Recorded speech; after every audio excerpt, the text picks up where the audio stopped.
Hey guys, so one more topic that I covered on my basics post, the Yoga 101, wildyogatribe.com/the basics, was how long should I hold a yoga pose for? Because that's a kind of common question is, what am I actually supposed to do and how long do I hold it when I get into this pose? And so what I was taught in my yoga teacher training is that a pose should be held anywhere from about 12 seconds to 3 minutes. And so while in the West we do vinyasas with very quick, one inhale, one exhale, jump and go, that's fine, of course. But generally it is better if you can hold poses a little longer. Usually I hold most poses that I get into for 5 full breaths. That's a full, slow inhale, right? It's at least a few seconds per inhale. So I hold it for usually 5 full breaths so that I can really explore the pose and deepen it. And so then also I like to hold it a little bit longer because I take the first 2 breaths to kind of align my body right, really make sure everything feels extended and opened and twisted properly. So it's kind of fine tuning, right? My first 2 breaths are checking in, and then the last 3 breaths of the 5 are to really sink into that pose, to really feel present in it and to connect with it.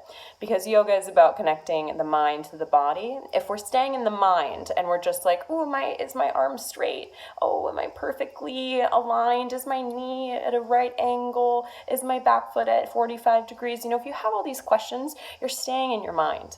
Of course, you want the pose to be the correct shape. You don't want to hurt yourself. You don't want to do something that's not proper in that pose.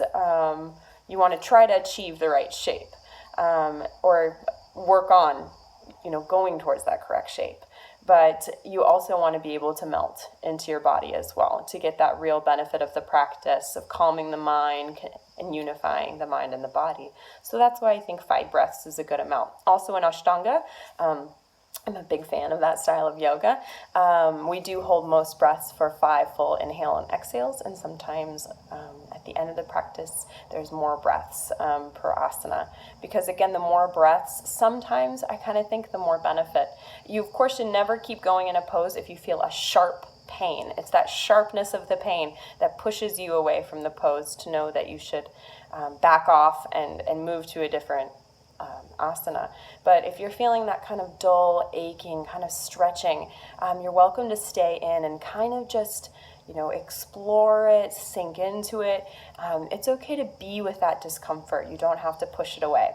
So anyway, I hope that's a little helpful. Of course, also one side tiny note is that in yin yoga, that's a type of yoga where the yoga asanas have been modified so that you can hold them for much longer. So that would extend the 3-minute maximum, so you of course can hold those for 10 minutes or more because they've been modified, and they're generally very passive poses. So you're usually seated, you usually have props, blankets, bolsters, pillows, blankets, everything like that to help you be more comfortable, and you're generally just kind of using gravity to help you sink into those poses very gently.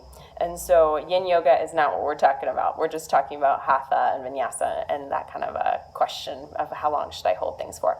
So anyway, hope that was useful. Comment below if you need anything. Of course, check out the wildyogatribe.com/the basics if you want to learn more.